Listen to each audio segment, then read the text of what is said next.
Hezký den. Dnes bych vás chtěla seznámit s přírodním přípravkem Regave, který se používá při regeneraci zvířat.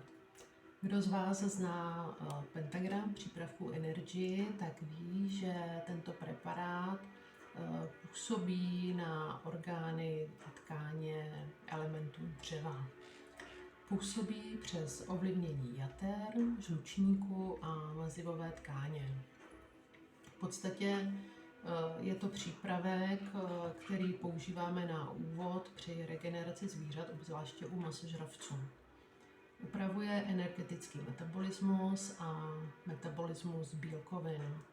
Podporuje třeba chuť k jídlu, používá se při různých zažívacích potížích, snižuje záněty v těle, používá se třeba při zánětech močového měchýře, při svědivosti, při alergiích, při srdeční nedostatečnosti. U starších zvířat ho můžeme třeba i použít při chronickém selhání ledvin. Zde ale musíme být opatrní, abychom si dali pozor, zda nemá zvíře poškozená játra. Pokud má zvýšené hodnoty jater, tak tento přípravek se musí používat velmi opatrně.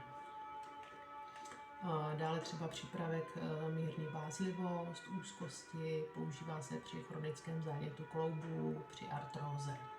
Ten výčet je hodně veliký.